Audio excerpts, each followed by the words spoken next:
रजित जी ग्वालियर से। श्री हरिवंश। श्री हरिवंश महाराज जी, आपके चरणों में कोटि कोटि प्रणाम। महाराज जी, किसी न किसी कारण से असफल हो रहा हूँ, अतः मेरा मुख्य उद्देश्य परमार्थ की प्राप्ति है, लेकिन छोटे छोटे उद्देश्यों में जो असफलता मिलती है, भक्ति और असफलता के बीच सामंजस्य कैसे स्थापित करूं?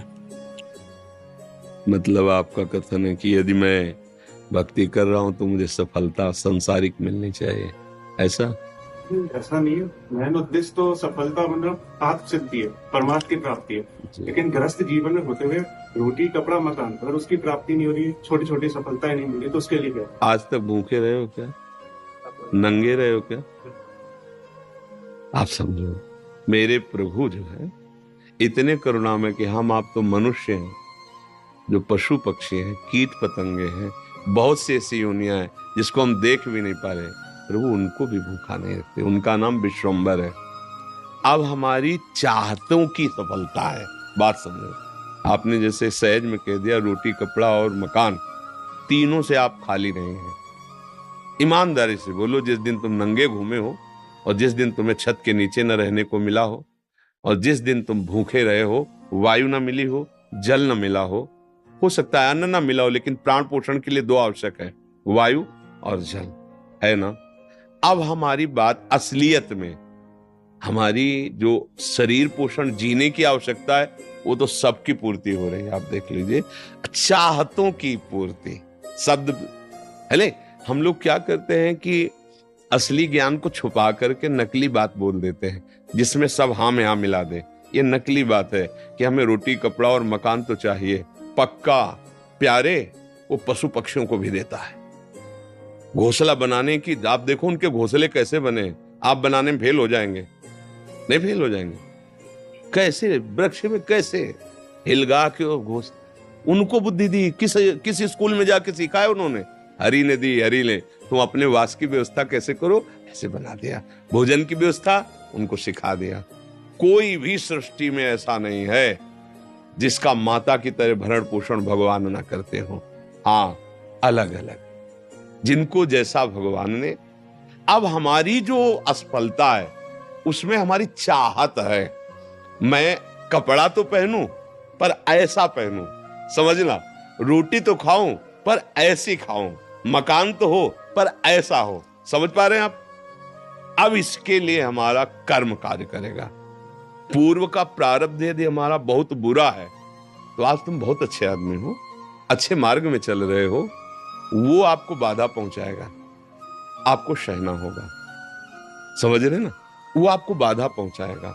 अब जो ये नाम हम आपको बता रहे हैं कि नाम जप कीजिए, धर्म से चलिए, वो युद्ध करेगा उस प्रारब्ध से, आपको वो गिरने नहीं देगा, आएगा।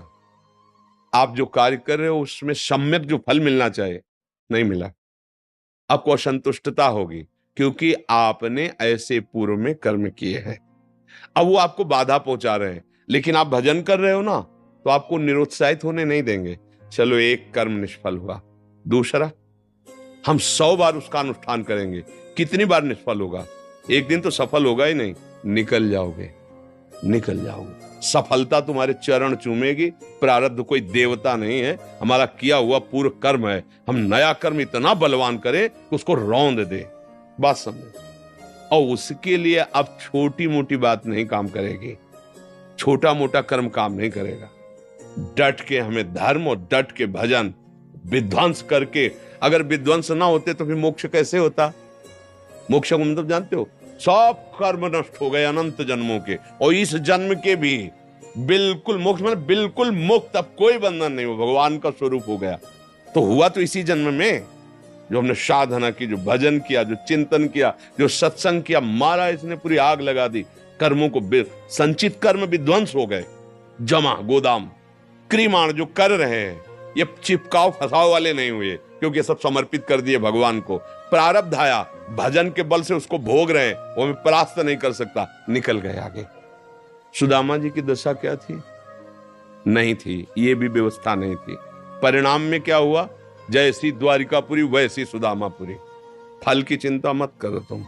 असफलताएं और सफलताएं ये हमारे मार्ग की पड़ाव हैं, कोई गर्मी वाला, कोई सुखद वाला। मार्ग का चलने वाला पथिक इन पड़ावों में फंस करके अपने मार्ग को नहीं भूल जाता है। असफलता तुम्हारे जीवन की सफलता का स्वरूप बनेगी। बस डट करके ऐसा भजन करो, सत्कार्य करो जिससे पूर्व प्रारब्ध नष्ट हो जाए। सच्चाई की, आध्यात्मिक की बात यह है। अब चोरी, हिंसा, अधर्म आचरण तो वो तो पूर्व प्रारब्ध है ही, नया कर्म भी बिगड़ गया, दोनों मिलकर फिर आपको जीना मुश्किल कर देंगे। और होता है, देखो ना, पिता को मार डाला कि जल्दी मरे हम इस प्रॉपर्टी का दे, पिता को मार डाला और आप जेल गए, संपत्ति यूं ही पड़ी है, तीसरा उसका भोग कर, विवेक खत्म हो जाता है। विवेकवान बनो, जैसी भी परिस्थिति हो उसमें राजी होना सीखो, वो आपके ही कर्म का परिणाम है। और ऐसे नवीन कर्म करो कि विध्वंस कर दो उस प्रारब्ध कर्म को जो तुम्हें झुकाना चाहता है, मिटाना चाहता है। हमारी प्रार्थना को अगर आप समझोगे तो आगे बढ़ोगे। अपना ही कर्म को न काहू के सुख दुख कर दाता, निज कृत कर्म भोग सुन भ्राता। तो बोले संतों के पास क्यों जाया जाता है? यही समझने के लिए। अब हम क्या करें जिससे हमारा कर्म हमको परेशान न कर पाए? वो है ज्ञान, वो है भक्ति, वो है भगवान का आश्रय। जब घर में भोज आते हो, भिक्षा भी नहीं मिली, तो पत्नी पूछती कि बच्चों को कैसे जिलाएं? तो तुलसी दल उतारते, ठाकुर को भोग लगाते, आधा आधा तुलसी दल। उनका एक मित्र था जो धनी के यहाँ उपरोहित कर्म करता था, डोली में बैठ के निकलता, पालकी में। वो कहता है, सुदामा जी हमारे यहाँ जो सेठ है ना, उनके यहाँ चलो, थोड़ी देर श्लोक बोलना। सब व्यवस्था उनका, हमने तो अपना सेठ श्री कृष्ण को वर्ण किया है। अब वो भूखे रखे चाहे मारे, अब हम दूसरे की गुलामी नहीं कर सकते। हमने तो भगवान को अपना माना है। हिले नहीं तो भगवान का हृदय हिल गया। एक दिन प्रसाद पा रहे थे से एकदम ऐसे हो गए। रुक्मिणी जी मन की बात, तो उनका प्रभु, ऐसी स्थिति आपकी तभी होती जब कोई आपका भक्त भूखा होता है। तो भगवान के आंसू आ गए। हमारा पुराना मित्र है सुदामा, और कई दिन से उसके घर में भोजन नहीं, बच्चे। बोले प्रभु आप दुखी हो रहे हो, महालक्ष्मी स्वरूप आप आदेश करो, त्रिभुवन की राज्य लक्ष्मी उसके घर में। तो उनका बात तो यही कि उसके अंदर कामना नहीं है, और मेरे भक्त के अंदर यदि कामना नहीं होती तो माया मैं नहीं देता। मेरे भक्त के अंदर कामना नहीं होती तो मैं माया, और वो निष्काम भक्त है सुदामा, उसके अंदर कभी कामना आ ही नहीं सकती कि हे भगवान भोजन तो दे दो, कभी नहीं। तो रुक्मिणी जी ने कहा हम आपका दुख नहीं दे सकती। फिर हम कुछ रचती है, तो उनका नहीं, पहले हमें कामना पैदा करना पड़ेगा। भगवान सोच रहे पहले हमें भक्त के हृदय में कामना पैदा करना पड़ेगा। गए एक भिक्षुक के रूप में, जब सुदामा जी भिक्षा को गए थे, भिक्षाम दे, अतिथि धर्म गृहस्थ में बहुत बड़ा धर्म होता है, दरवाजे आए हुए का आदर करना चाहिए। तो कुछ ना हो तो वचन से है। निकली भिक्षाम दे, तो उनका भगवान हम भिक्षा देने लायक नहीं है। क्यों? उनका एक पुत्र हुआ है, इसलिए सूदक है। ठीक है, 15 दिन बाद आ जाएंगे। बोले मत आना, क्योंकि हमारे जो पुत्र हुआ है वो दरिद्र नामक पुत्र हुआ है, और इसका सूदक पूरे जीवन में नहीं जाएगा। अर्थात हम दरिद्र हैं, हमारे पास कुछ है ही नहीं जो मैं आपको दे सकूं। भगवान ने कहा सुना है तुम्हारे पति के मित्र द्वारिकाधीश भगवान है, जिनके मित्र श्री कृष्ण द्वारिकाधीश हैं, उनकी ये दशा, एक बार कहो ना अपने पति से कि अपने मित्र के पास जाएं। भगवान चले, पत्नी आए। जब आए सुदामा जी तो पत्नी ने कहा कि हाँ हमें तो स्मरण नहीं था, आपके मित्र द्वारिकाधीश है ना, आप उनके पास जाओगे तो मैं कभी इस बात के लिए नहीं जाऊंगा कि श्री कृष्ण मुझे सांसारिक वस्तु दे। नहीं नहीं। बोले अब कब कह रही मांगना, आप केवल जाओगे तो आपकी दशा देख करके वो आपको दे देंगे। बोले तुम कहती हो तो हमें दर्शन मिलेंगे मेरे प्यारे के, इसलिए मैं जा सकता हूं। अब मित्र के पास, गुरु के पास जाए तो कुछ ऐसा शास्त्रीय सिद्धांत है, कुछ भेंट ले जाए। बेटी के यहाँ जाए, गुरुदेव के यहाँ जाए, आराध्य देव के यहाँ जाए, ऐसा, और मित्र के यहाँ जाए तो उनका भेंट के लिए, अब खुद खाने के लिए भेंट क्या। सुदामा जी की पत्नी उनका देखो प्रयास करती, 4-5 मोहल्ले के घरों में गई तो कुछ तो ऐसे थे, देखते ही बंद कर लेते थे दरवाजा, मांगेगी आके और क्या है। थोड़ा एक प्रिय भाव रखती थी। तो कहा हमारे पति द्वारिकाधीश से मिलने जा रहे हैं, कुछ उनकी भेंट के लिए। तो सूप होता है, सूप से जैसे पछोरा जाता है, अच्छे चावल पीछे हो जाते हैं, टूटे वाले आगे हो जाते हैं। वो टूटे हुए तंदुल जो वो दिए कि हाँ ले लो आप। वो तंदुल लिए 3 मुट्ठी। अब उनके पास अच्छी रुमाल भी नहीं थी, क्योंकि सब पैसे से होता है, गरीब, इतने गरीब। अपनी फटी हुई कपड़े की धोती, उसमें चावल। पूरा बहुत बड़ा चरित्र पर जब भगवान के द्वार में पहुंचे, जहां ब्रह्मा और शंकर भी खड़े रहना होता है, वो द्वारिकाधीश का वैभव। द्वार पावे दरिद्र ब्राह्मण, फटी सी, इतनी बेवाई है, ऐसा शरीर है, आंखों में भगवत तेज समाया हुआ है भगवान। तो उनका भैया एक बार तुम अपने स्वामी से कह दो जाके कि सुदामा नाम का कोई आपका मित्र आया, बस ऐसा। पार्षदों ने बड़े दयालु हैं, पार्षदों ने कहा आप यहीं तब तक खड़े रहिए जब तक हम ना आए। और भी पार्षद थे, एक दौड़ते हुए गया, जय जयकार हो प्रभु, कोई एक दरिद्र ब्राह्मण वेश में है और वो सुदामा कूद पड़े भगवान। ब्रह्मा शंकर को भी इंतजार करना पड़ता था, लेकिन सुदामा नाम सुनते ही भाग पड़े भगवान। और ये सब आश्चर्यचकित बात रुक्मिणी जी, पार्षद सब देख रहे हैं कि ऐसे तो कभी भगवान नहीं भागे कि भाई ब्रह्मा जी आए भगवान भाग पड़े या शंकर जी आए, सब आकर इंतजार करते हैं। और प्रभु जब प्रभु दौड़ के गए सुदामा जी को। सुदामा जी संकुचित हो रहे हैं कि मेरी हड्डियां ऐसे सुकोमल, तन मेरे श्याम सुंदर के लग रही होंगी। वो सकुचते जा रहे कि इतना बड़ा वैभव स्वामी हमें ऐसे।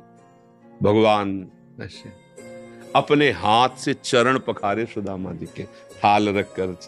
रुक्मिणी जी आश्चर्यचकित हो रही है, ऐसा कोई तपस्वी, ऐसा कोई महात्मा जिसके ऐसे भगवान अभी तक तो नहीं देखा जैसा इस ब्राह्मण। और धोती कई जगह से फटी थी, जो दुपट्टी उसको कई ऐसे केवल अंग ढके हुए थे, ऐसी धोती थी, हड्डियां शरीर में। रुक्मिणी जी के पलंग पे बैठाला भगवान ने, जिस पलंग को ब्रह्मा शंकर नमस्कार करते हैं, उस पलंग पे बैठाला, चरण धोए, चरणामृत लिया, का हो भाग्य आप पधारे, भोजन पानी से चरण दाब रहे भगवान। सुदामा जी से वो दास पर कितनी प्रीति प्रभु करते हैं। 2-3 दिन 4 दिन सबसे प्रभु मिलवा रहे, परिचय कराए, ये मेरे मित्र सुदामा जी हैं, ऐसे बैठे। और सबके बीच में कहा कि ब्याह हो गया है, क्योंकि जब मित्र बने थे तब तो गुरुकुल में थे। सुदामा जी ने कहा पुत्र भी है, तो भाभी ने कुछ दिया भी होगा हमारे लिए। अब ये वैभव, अब वहां फटे कपड़े में तंदुल कैसे? बोले देखो पहले चूक की थी, गुरु माता ने चले दिए थे हमारे लिए, और फिर चूक कर रहे हो, कुछ दिया है? अब भगवान ने ऐसे हाथ पकड़ा, उनका उठाया, इतने स्वादिष्ट कीमती वस्तु तुम छुपाए रखे हो। खोला, उस फटे पुराने कपड़े में लपटे हुए तंदुल, रोमांच हो रहा है भगवान को। रुक्मिणी जी देख रहे हैं कि ऐसी प्रसन्नता से तो 56 भोग भगवान नहीं पाते द्वारिकाधीश, जैसी इस गरीब ब्राह्मण के तंदुल पार है भगवान। दूसरी मुट्ठी ली, तीसरी में रुक्मिणी जी ने हाथ पर, प्रभु बस इतना काफी है इनके लिए। 2 मुट्ठी में 2 लोग का वैभव सुदामा को। प्रगट में 25 पैसे भी नहीं दिए, एक भी वस्तु ले। 3-4-5 दिन आनंद लिए, फिर सुदामा जी से कहा कि तो भगवान ऐसे चले। सुदामा जी ने सोचा कि प्रगट में तो कुछ दिया नहीं, हमें लगता विदा करने चल रहे हैं, तो कुछ अगर 2-4 असरफी भी होंगी तो खान पान व्यवस्था तो चली जाएगी। भगवान ने कहा जो अच्छे अच्छे कपड़े पहनाए थे, रास्ते में कोई उतार सकता है तो उतार दो, अपनी धोती पहन लो। यहाँ पर धोती रास्ते बोले आप इधर से ऐसे जान, फिर वहां से मुड़ जाना। बोले हम तो आए थे तो रास्ता तो जानते ही प्रभु, चले जाए। और रास्ते में सोच रहे मेरे मित्र कितने कृपालु हैं, मुझे इसलिए नहीं दिया कि ये कहीं मेरा चिंतन छोड़कर धन का चिंतन न करें। हे श्री कृष्ण, सदैव आप जैसा ही मित्र मिले। सोचते सोचते आए तो देखा फिर वही द्वारिकापुरी। बोले मेरी बुद्धि मारी गई है कि वास्तविक यहाँ कोई रचना हो गई। यहाँ तो हमारी एक छोटी सी कुटिया थी, ऐसा ऐसा। देखा कि उनकी पत्नी जो है स्वर्ण थाल लिए दास दासियों से आरती उतारने। तो उनका तुम कौन हो? तो उनका आपकी दासी हूं, आपकी पत्नी। ये सब बोले जिनके पास गए थे ना उन्होंने सब अश्रुपुलकित हो रहे कि वास्तविक तेरे दरबार की आली निराली शान ये देखी, सखावत खुद तेरी गलियों में चक्कर काटते देखा, फैलाया हाथ जिसने तेरे दरबार में आकर तुझे देते नहीं देखा, मगर झोली भरी देखी। ऐसे अगाध सिंधु भगवान का दासत्व भला हमको निष्फल कैसे हो जाए? हम जो राधा राधा जप रहे हरि हरि, ये कभी निष्फल हो सकता है? पर धैर्यवान रहो, धैर्यवान रहो। समय से जब आएगा तो आप निहाल हो जाओगे। अश्रद्धा मत करो और ऐसा भी मत सोचो कि भरण पोषण हमें नहीं, ऐसा नहीं। त्रिभुवन में कोई नहीं है, सबको जैसे राजी हैं भगवान वैसे सबका भरण। किसी को 1 कुंतल मांस चाहिए तो उस पशु को भगवान उतनी व्यवस्था किए। किसी को कितना चारा चाहिए उतनी व्यवस्था किए। कितना सबको, पूरी सृष्टि को भगवान दे रहे हैं। इसलिए ऐसा तो कभी अश्रद्धा करना मत और धर्म से चलते रहो, नाम जप करते रहो, पूर्व कर्मों से लड़ो, निराश होना मत सीखो। आज सफल नहीं है तो हम कल सफल होंगे। ऐसा नहीं कि हर कर्म हमारा निष्फल चला जाए, ऐसा नहीं।